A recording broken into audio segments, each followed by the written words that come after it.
ایک تو عید بقرعید آنے والی ہے، کچھ اس کے وجوب کی، قربانی کے وجوب کی شرائط پہلے میں ذکر کر دیتا ہوں، پھر انشاءاللہ کوسچنز لیے جائیں گے۔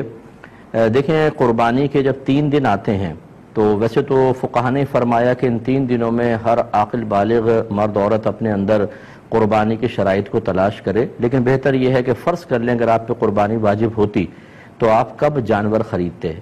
جیسے مثلا آپ کو اندازہ ہو کہ 1 ہفتے پہلے لے آتے یا 3 دن پہلے لے آتے، تو بس اس وقت آپ اپنے اندر یہ شرائط تلاش کیجئے گا۔ گھر کے جس فرد میں یہ شرطیں جمع ہوں گی اس پر عید الاضحیٰ کی قربانی کرنا واجب ہوگا۔ ہمارے یہاں عمومی طور پہ یہ دیکھا ہی نہیں جاتا، بس ابا جان قربانی کر رہے ہیں وہی کرتے چلے جاتے ہیں۔ بعض اوقات گھر والوں کے اندر ایک راؤنڈ لگتا ہے کہ اس سال والد صاحب کی قربانی، اگلے سال والد صاحب نہیں کریں گے، امی کی طرف سے ہوگی، پھر وہ نہیں کریں گے تو دادی جان کی طرف سے ہوگی۔ اسی طرح بعض لوگ کوسچنز کرتے ہیں کہ ہم پہلی مرتبہ قربانی کر رہے ہیں تو سنا ہے کہ نبی کریم صلی اللہ علیہ وسلم کی جانب سے پہلی قربانی کرنی چاہیے۔ اسی طرح بعض لوگ یہ سمجھتے ہیں کہ پہلے والدین کی طرف سے ہوگی پھر ہم قربانی کرنا شروع کریں گے۔ یہ سب خیالات ٹھیک نہیں ہیں۔ پہلی بات یاد رکھیے گا کہ جس میں قربانی کی شرائط ہیں اس پہ قربانی واجب ہے، اسے تو اپنی طرف سے کرنی ہی ہوگی۔ تو یہ ہو سکتا ہے کہ والدہ میں قربانی کی شرائط جمع ہوں، والد میں نہیں، تو ان پہ قربانی واجب نہیں ہوگی، والدہ پر ہوگی۔ اور یہ بھی پاسبل ہے کہ والد صاحب کے پاس بھی شرائط جمع ہیں، والدہ، بھابھی، بھائی، بچے، بہنیں جو بالغ ہیں، ایک ایک گھر میں 10 قربانیاں واجب ہو رہی ہوتی ہیں لیکن پتہ ہی نہیں ہوتا۔ تو اس لیے جس پر قربانی واجب ہے، اگر پہلی مرتبہ بھی ہے تو اسے واجب اپنی طرف سے کر کے ادا کرنا ہوگا۔ پھر یہ نہیں ہے کہ آپ نبی کریم صلی اللہ علیہ وسلم کی طرف سے کریں، کیونکہ رحمت کونین صلی اللہ علیہ وسلم کی طرف سے کریں گے تو وہ نفلی قربانی ہوگی، تو پھر آپ کا واجب تو رہ جائے گا، آپ گناہگار ہوں گے۔ ہاں، اگر کوئی ایسا شخص جذبہ رکھتا ہے تو 2 جانور لے کر آئے یا 2 گائے کے حصے لے، ایک حصہ نبی کریم صلی اللہ علیہ وسلم کے نام پر اور ایک اپنی طرف منسوب کر کے کرے۔ لیکن بہرحال جس میں قربانی کی شرائط جمع ہیں اس پہ قربانی واجب ہے۔ اب وہ شرائط کیا ہیں؟ نمبر 1، مسلمان ہونا، کافر پر نہیں ہوتی۔ عاقل اور بالغ ہونا، پاگل، مجنون اور نابالغ بچے پہ قربانی واجب نہیں ہے۔ تیسرا، مقیم ہونا، یعنی انسان مسافر نہ ہو۔ مسافر سے مراد جو شرعی مسافت ہوتی ہے کہ آپ شہر کی حدود سے باہر نکل گئے اور کم از کم 92 کلومیٹرز دور جانے کا ارادہ ہے۔ جیسے شہر کی حدود سے نکلیں گے مسافر ہیں، پھر اس وقت تک آپ مسافر رہیں گے جب تک آپ کسی اور شہر میں جا کر کم از کم 15 دن قیام کی نیت نہ کر لیں، یا پھر وہ آپ کا وطن اصلی ہو۔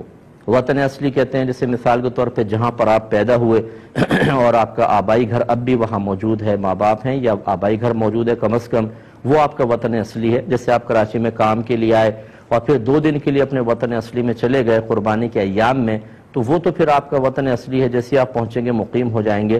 اور اسی طریقے سے اگر آپ نے کسی اور جگہ رہائش اختیار کر لی اور وہاں سے نکلنے کا ارادہ نہیں ہے کہ اب میں مستقل یہاں رہوں گا، وہ وطن اصلی ہوتا ہے۔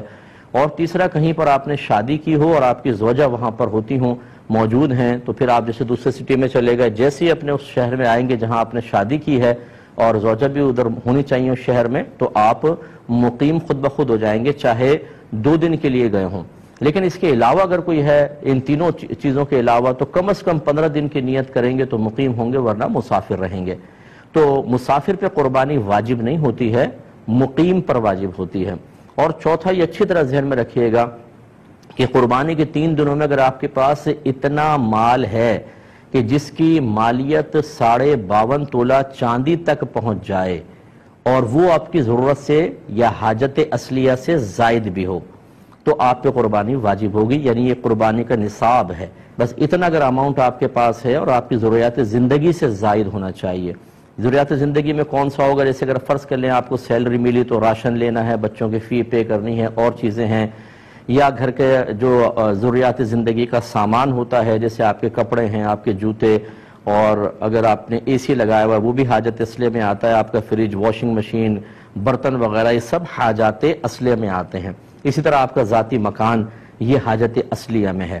اس سے فالتو کوئی بھی سامان ہو کہ جو آپ نے جو آپ کی ضروریات زندگی سے زائد ہے یا پھر سونا چاندی کی شکل میں ہے، تو وہ اس پہ قربانی واجب ہوگی۔ لہٰذا اب آپ کو دیکھنا یہ ہوگا، مثال کے طور پہ اگر کسی بہن کے پاس 1 تولہ سونا ہے تو یقیناً 52.5 تولہ چاندی تک اس کی قیمت پہنچتی ہے، تو ان پر قربانی واجب ہوگی۔ یہ زکوٰۃ کے نصاب کو نہ دیکھیے گا، اس میں یہی لکھا ہے کہ اگر کسی کے پاس بھی کسی بھی قسم کا مال ایسا ہو جو حاجت اصلیہ سے زائد ہو اور اس کی مالیت 52.5 تولہ چاندی تک پہنچ جائے تو اس شخص پہ قربانی واجب ہے۔ لہٰذا یہاں تک فقہا نے لکھا ہے، مثال کے طور پہ اگر آپ نے کوئی مکان کرائے پہ چڑھایا ہوا ہے تو وہ تو آپ کی ضرورت سے زائد ہے نا، تو اس مکان کی بھی مالیت کا حساب ہوگا، قربانی واجب۔ اسی طریقے سے اگر آپ کا ذاتی مکان آپ رہ رہے ہیں، اس میں 6 کمرے ہیں، 4 یوز ہوتے ہیں، 2 کمرے بالکل بند پڑے ہوئے ہیں، ان 2 کمروں کی قیمت کا بھی حساب کیا جاتا ہے۔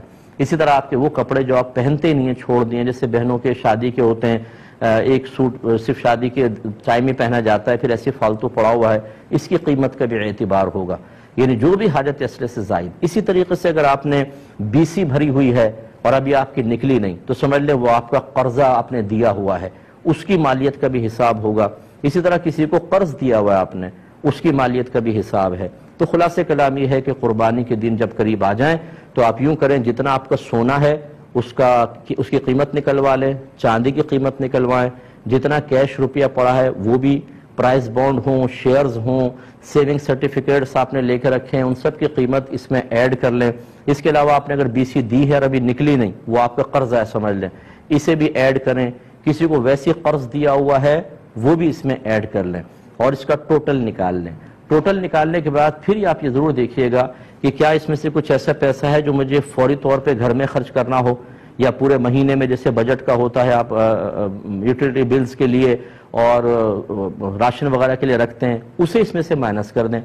اس کے علاوہ ہر وہ قرضہ جو اس منتھ میں آپ کو فوری طور پہ ادا کرنا ہے، جیسے کوئی انسٹالمنٹ دینی ہے آپ نے، یا کسی کا قرضہ لیا ہوا اور وہ کبھی بھی مطالبہ کر سکتا ہے، ایسا کوئی قرضہ جس کی کوئی میعاد وغیرہ مقرر نہ ہو، اس سب کو بھی اس میں سے مائنس کر دیں۔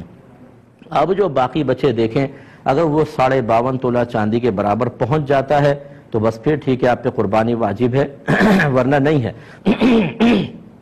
سوری۔ اسی طریقے سے آپ نے ان تمام چیزوں کو ایڈ کیا، قرض باہر نکالا، آپ نے کوئی مکان کرائے پہ دیا ہوا ہے، دکان کرائے پر دی ہوئی ہے، یا آپ دکان چلاتے ہیں، وہ دکان آپ کی حاجت اصلیہ سے زائد کے لائے گی، اس کی قیمت ایڈ کریں گے تو قربانی بن جائے گی۔ اس طریقے سے ہر گھر کا فرد قربانی کا حساب کرے۔ اچھا، جب اس قسم کے مسائل لوگ سنتے ہیں، چونکہ اس میں خرچہ ہوتا ہے، تو کہتے ہیں یہ تو ہم نے آج تک نہیں سنا تھا، پتہ نہیں کہاں سے مسائل نکال کر لے آئے۔ تو ہماری صحت پہ کوئی فرق نہیں پڑے گا، ہمارا کام ہے آپ کو سمجھانا۔ اگر آپ ایک ایسے ماحول میں رہے کہ جہاں آپ کو کسی نے یہ مسئلے نہیں بتائے تو وہ بتانا نہ بتانا وہ چھوڑ دیجئے، ہمارا کام تھا ان مسائل کو سیکھنا۔ اگر ہم ایسے ماحول میں تھے کہ جہاں کوئی بتانے والا نہیں تھا، یا ہم نے علماء سے کوئی کانٹیکٹ ہی نہیں رکھا، یا ہم کوئی دینی پروگرام ہی نہیں دیکھتے ہیں، ہمارا موبائل ریموٹ کنٹرول ہاتھ میں ہوتا ہے، ہر قسم کا سپورٹس کا چینل، فلم کا چینل، دیگر چینل چلتے ہیں، لیکن جب دینی چینل آتے ہیں تو ہم ان پروگرامز کو نہیں دیکھتے، تو اس میں کسی کا قصور نہیں۔ یہ وہ مسائل ہیں جن کا سیکھنا ہر عاقل بالغ مسلمان مرد و عورت پر لازم قرار دیا گیا ہے۔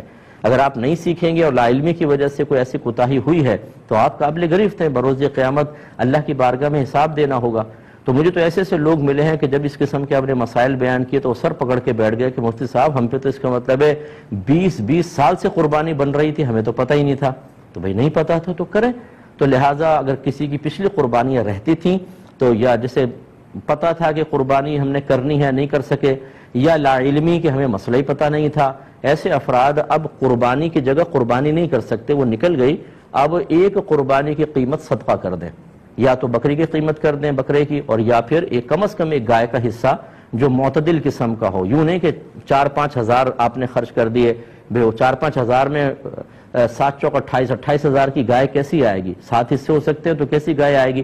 اچھی تھوڑی سی درمیانے درجے کی گائے کا حساب کریں، اور اس کو آپ یعنی جتنے رہتی ہیں، 10 قربانیاں ہیں تو اگر آپ 7 حصے ایک گائے کے اور 3 حصے اور گائے کے اندر ملا لیں تو 10 حصے ہو گئے، اتنے آپ کو رقم صدقہ کرنی ہوگی۔ فوری طور پہ کر سکتے ہیں، بیسٹ ہے، ورنہ اگر اتنے پیسے نہیں ہیں تو بہرحال اس دفعہ کی قربانی واجب ہے وہ پہلے کریں، اور پیچھے والی قربانی کے تھوڑے سال بسال خرچ کرتے رہیں تاکہ وہ آپ کا حساب کتاب پورا ہو اور آپ آخرت کی گرفت سے محفوظ رہ سکیں۔ اللہ تعالیٰ سمجھ کی توفیق عطا فرمائے۔